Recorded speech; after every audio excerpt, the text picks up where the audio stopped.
Morning students, we are starting with chapter number 15, improvement in food resources, today's topic, right? We are starting with cropping patterns. We have done irrigation, now we are supposed to start with cropping patterns. See, why do we need to go for different types of cropping pattern? Why is it essential for us to study these cropping patterns? Then what we must know is that different ways of growing crops can be used to give maximum benefit. Why should a farmer go for different cropping pattern?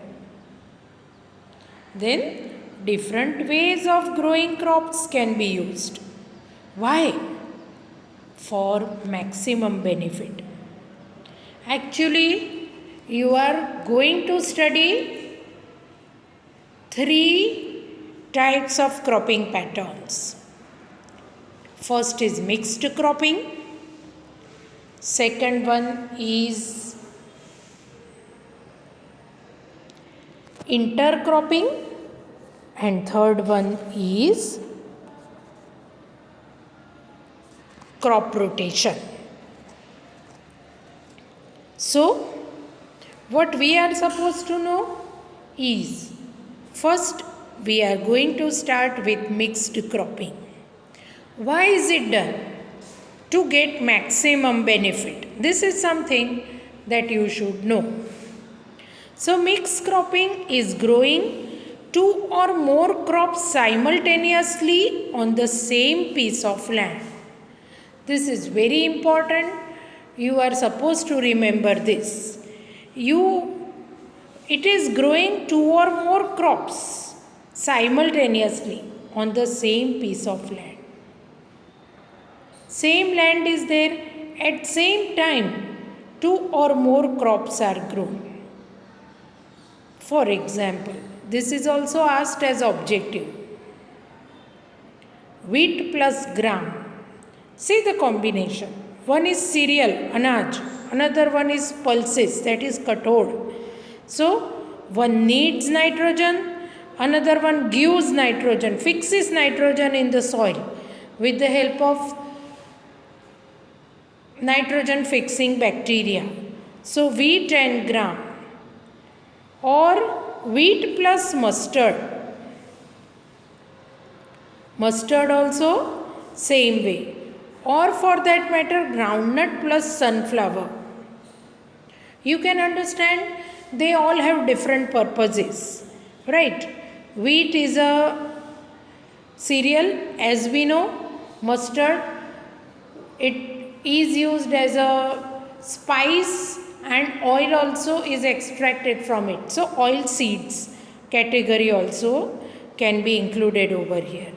Groundnut, again oil and all, and sunflower oil, different purposes are there. These days, seeds of sunflower are also preferred by people. People are now understanding the value of the seeds of sunflower. So, these are the examples of mixed cropping. At the same time, this is done. Wheat plus gram or wheat plus mustard or groundnut plus sunflower, this kind of mixed cropping is done. Why? This reduces risk and gives some insurance against failure of one of the crops.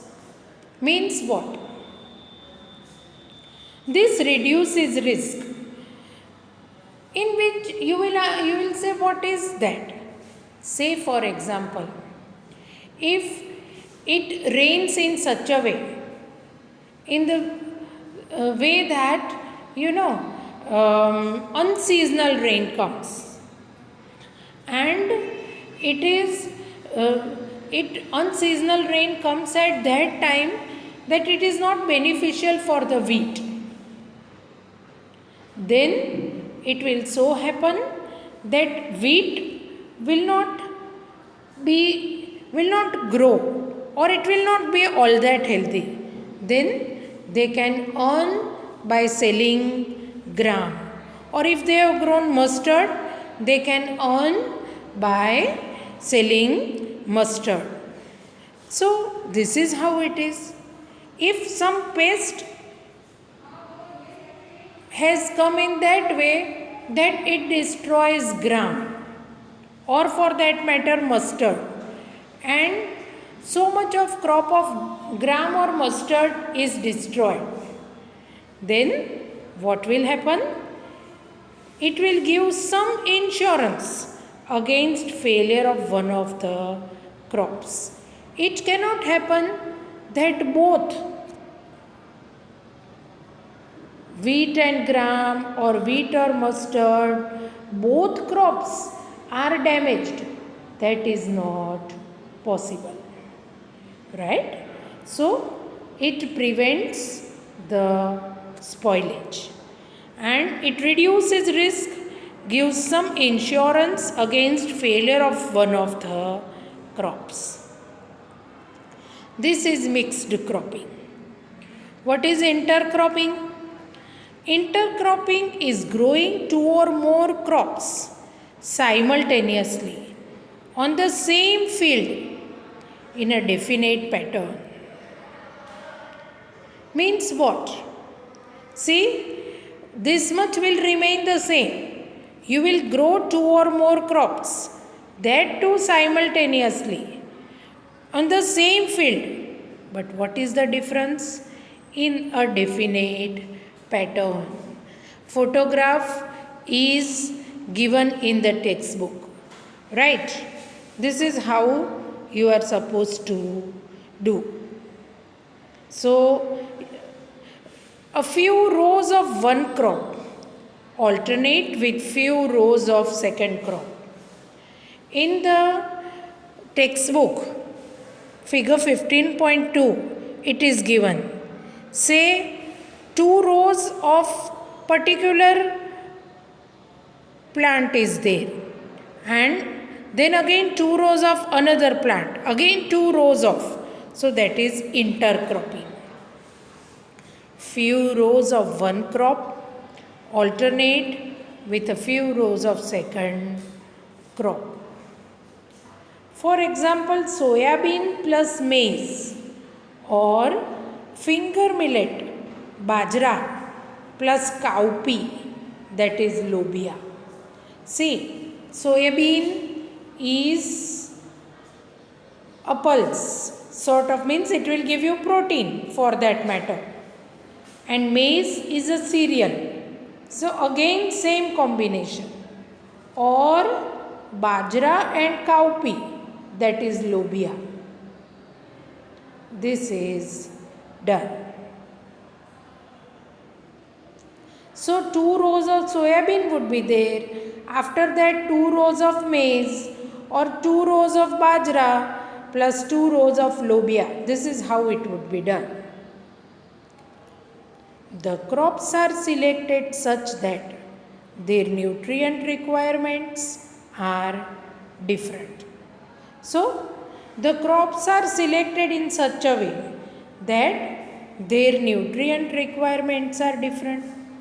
Soybean needs different nutrients, maize needs different nutrients. This is how it is to be done, right? Same is the case because the category is also totally different. This ensures maximum utilization of the nutrients applied and also prevents pests and diseases from spreading to all the plants belonging to one crop in a field. So, this ensures maximum utilization of nutrients. This ensures that nutrients applied are utilized in the maximum possible manner. And pests and diseases are also prevented from spreading to all the plants belonging to one crop in a field. So, maximum use of nutrients applied is done, right? Whatever fertilizer, manure, whatever is added, its maximum use is ensured by this. And pests and diseases will not spread to all the plants belonging to one crop in a field. Suppose there is a pest which has come in the wheat plant, or for that matter maize plant, then it will affect the 2 rows of maize. After that, the 2 rows of soybean which is there, these pests, they do not eat soybean, so they will not come over there. So again, that much, then after 2 rows of this, again same pest affecting maize is difficult. So the entire crop in one field, chances of it getting disease or pest becomes automatically less, right? This way both crops can give better returns. Whichever crops are there, right, may it be mixed cropping or intercropping, both can give better returns. The growing of different crops on a piece of land in a pre-planned succession is known as crop rotation. So, if different crops are grown on a piece of land in a pre-planned succession, it is known as crop rotation. Means, right from the primary section we have been studying about crop rotation. What does that mean? Should we rotate the crop in the sense where first crop is there, then second crop you are supposed to uproot that, put it in the second to third? Is it like that? No. Different crops are grown on the same piece of land in pre-planned succession. Means what? Say for that matter, if in your piece of land you have grown wheat. Wheat requires lot of nitrogen. So it will so happen that so much of nitrogen would be used up from the soil by the wheat crop. Again next year if you grow wheat, it will not be healthy because so much of nutrient had been used up by previous year's crop. Despite of your giving so much of fertilizer and manure, it will not be of that good quality. So in the next season, if you grow pulse, wheat plus gram, say for that matter, that was based on mixed cropping. Next season if you grow gram or such any kind of leguminous plant, then with the help of rhizobium bacteria, so much of nitrogen will be replenished in the soil, will come back in the soil. Then again in the next season if you grow any kind of cereal, then that will be healthy, right? So the growing of different crops on a piece of land in a pre-planned succession is known as crop rotation, depending upon the duration. Crop rotation is done for different crop combinations. So it depends on the time, right? It is done for different crop combinations. The availability of moisture and irrigation facilities decide the choice of the crop to be cultivated after one harvest. So, how much water is available, what is the category of irrigation facilities available, that decides the choice of the crop to be cultivated. In the sense, if water availability is not enough and if you wish to grow paddy, that won't ever be possible. It won't be practical or feasible, right? So, availability of moisture and irrigation facility, it will decide choice of the crop to be cultivated after one harvest. If crop rotation is done properly, then 2 or 3 crops can be grown in a year with good harvests. So, if crop rotation is done properly, then 2 to 3 crops. A farmer can actually take 2 or 3 crops in a year with good harvest, good quantity, if this much care is taken. So 3 kind of cropping patterns we have studied today: mixed farming, intercropping and crop rotation. With the examples, definitions, you are supposed to remember this, right?